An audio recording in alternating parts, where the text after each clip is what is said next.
Alors à Bordeaux, il y a 57 appellations et 5 grandes régions qui sont le Médoc, au nord, les Graves, sud-ouest, l'entre-deux-mers, entre la Garonne et la Dordogne, ce qu'on appelle le Libournais, c'est-à-dire Saint-Émilion-Pomerol, et puis tout le nord avec le Bourg, Blaye, etc., etc.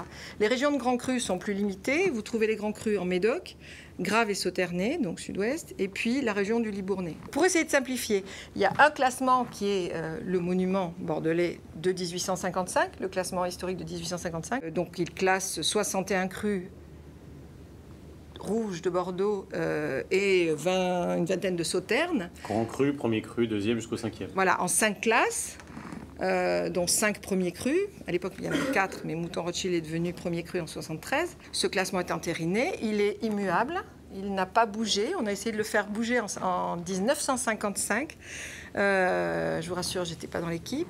Mais mon père y était et en fait, ça n'a pas fonctionné parce que tout le monde voulait monter, personne ne voulait descendre.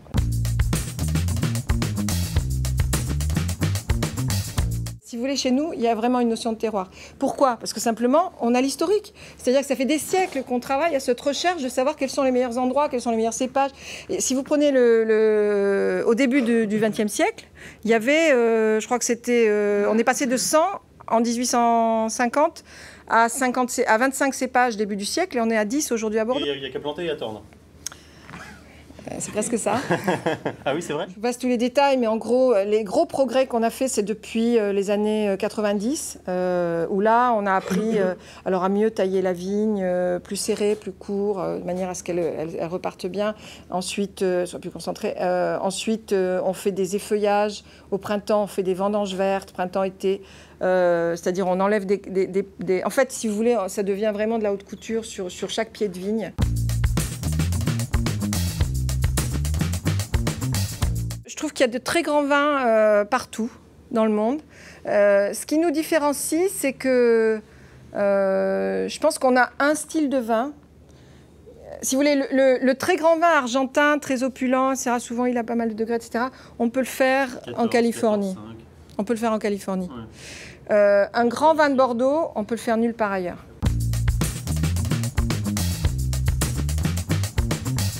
C'est très difficile de parler justement de ces prix parce que quand vous parlez de prix, quand tu parles de prix, on pense tout de suite Lafite, Latour, Mouton, etc. Les premiers. Oui, les premiers, il y a eu de la même façon, en raison de l'offre et de la demande, une flexibilité des prix très importante. Il faut se rappeler que les prix ont été diminués d'un tiers il y a 3 ans seulement. Mais ce sont des bouteilles aujourd'hui que les Français ne peuvent pas boire, pour parler clairement. De quoi, un Lafite? Ouais. Bah, vous avez sûrement un événement dans votre vie où ça sera justifié d'avoir un excellent premier cru dans un grand millésime parce que ça sera la naissance de votre fils et que ça sera le jour unique de sa vie où elle va se marier et peut-être en petit comité. Il y aura pas, ça ne sera pas avec les 300 personnes qui seront invitées ce soir-là. Là où on a fait le plus de progrès dans le monde, certainement, c'est certes dans les très grands, mais c'est aussi, je crois, surtout dans tout ce qui est milieu de gamme. À Bordeaux aussi, mais dans le monde entier. Aujourd'hui, vous avez des vins très, très agréables qui viennent des États-Unis, qui viennent du Chili, d'Argentine. Mais je crois certainement qu'on peut trouver en France des très bonnes bouteilles, en particulier dans ce niveau milieu de gamme, justement.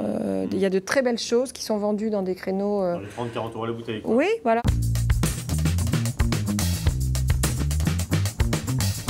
C'est aujourd'hui difficile pour plusieurs raisons. La première, c'est effectivement que le sucre est moins à la mode, etc.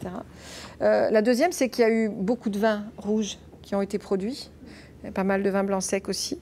Et donc, il n'y a plus beaucoup de place pour le sauterne. Je crois que c'est en train de revenir. Ah bon? Je crois que c'est en train de revenir parce que, par exemple, nous, ce qu'on fait, ça, je vous le conseille parce que je crois vraiment que c'est l'avenir.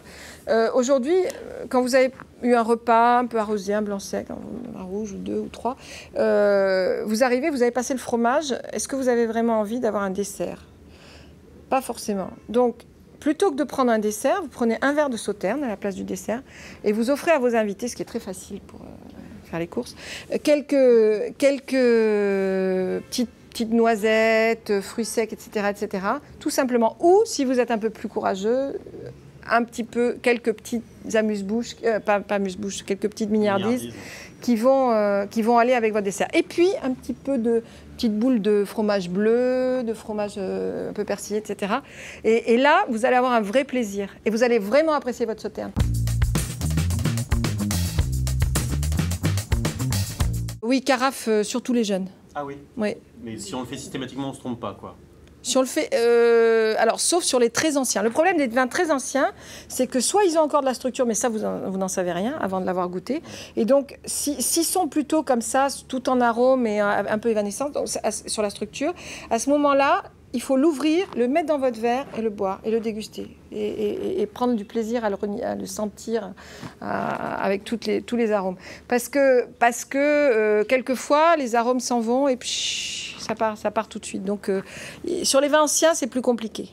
Il y a une chose qui n'est pas connue. Moi, je ne décanterai pas. S'il est très ancien, au cas où, je ne le décanterai pas. Ouais. Si vous voyez qu'il est trop serré dans votre verre, décantez-le. À ce moment-là, vous verrez si... Mais les jeunes, oui, décantez-les.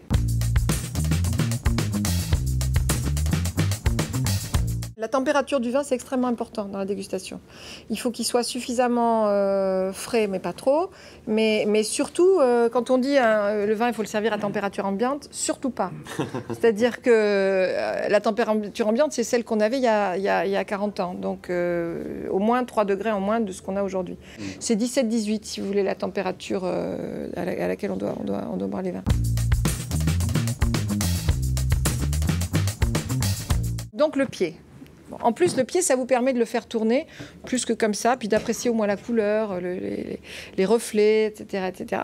Et puis après, dans le verre, il faut qu'il soit resserré un peu comme ça, parce qu'un verre évasé comme ça, il va perdre les arômes, il ne va pas les garder. Et alors, d'abord, il y a 2 temps qu'il ne faut pas oublier. C'est le premier nez, où vous avez les premiers arômes, donc ceux qui doivent ressortir. Puis après, vous le faites tourner avec le pied. Et là, vous allez voir, vous allez avoir beaucoup plus de complexité. Vous mettez bien votre nez dedans. Il faut quand même aller chercher le premier nez. Ah oui, moi je préfère. Je pense que c'est très important de voir le premier nez parce que c'est là que vous allez avoir la typicité. Vous allez tout de suite avoir, hop, première impression, typicité, etc. Puis après, vous allez avoir la complexité.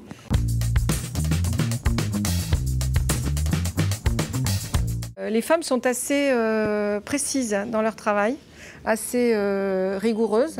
Et quand on est dans un chai et qu'on fait des assemblages, par exemple, il faut être extrêmement rigoureux, il faut être très précis, il faut avoir de l'imagination, il faut avoir de la créativité, mais il faut aussi savoir être rigoureux.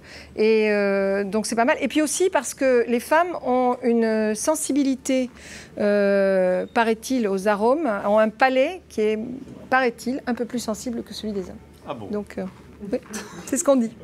Je ne sais pas si c'est vrai. Mais en tout cas ça nous permet de justifier. Oui, c'est ça. Ouais.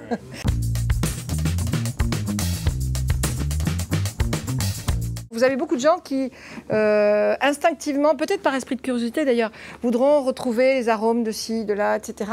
Je crois que ça a un intérêt. Mais il ne faut pas le faire non plus systématiquement. Laissez-vous porter par les arômes et laissez-vous ce plaisir justement de la complexité, de l'assemblage des arômes et pas... Il y a le côté curiosité qui doit être satisfait, effectivement. J'ai réussi à retrouver ça ou ça. Ça, c'est une partie du plaisir, mais je crois qu'il y a aussi juste le plaisir des sens, de l'appréciation. Et je crois qu'il faut aussi se laisser porter pour des grands vins, et en particulier des vins anciens. Moi, je sais que c'est ce que je préfère. Donc, merci beaucoup, c'était très intéressant. Merci à vous. Et puis,